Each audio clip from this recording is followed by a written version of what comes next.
بسم الله والصلاة والسلام على رسول الله. اللهم إنا نسألك حسن الخاتم. حبايب قلبي، ما تنسوش الاشتراك وتفعلوا زر الجرس واكتبوا لي تعليق حلو، ربنا يسعد قلوبكم يا رب، وشاهدوا الفيديو للآخر.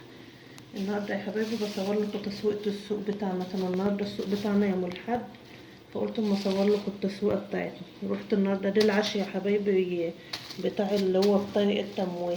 بدي عطية البطايق الواحد بجيبهولك الليل.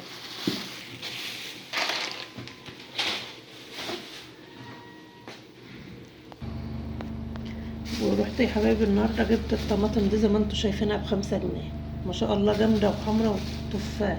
جبت ب40 جنيه اللي هما ال4 شنط دي، كل شنطه 2 كيلو. هتقولوا لي مكتره طماطم ليه؟ عشان السلطه وكده. وجبت البنجر ده يا حبايبي بحطه على السلطه، او بتحط لما تكون هتعملي محشي بتحطيه في التسبيك بحمره. دي كيلو ب10 جنيه.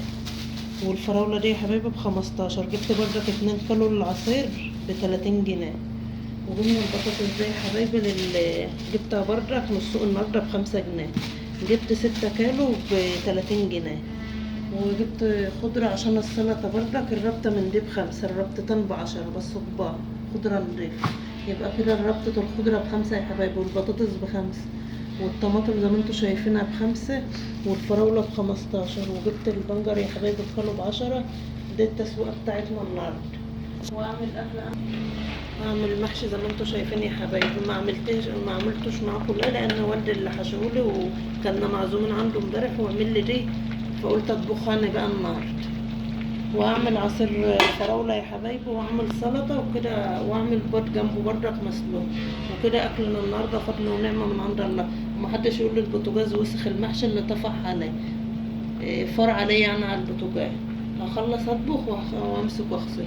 يبقى كده النهارده الفيديو بتاعنا يا حبايبي. ما تنسوش الاشتراك وتفعلوا زر الجرس واكتبوا لي تعليق حلو، ربنا يسعد قلوبكم يا رب، وشاهدوا الفيديو للاخر. والسلام عليكم ورحمه الله وبركاته.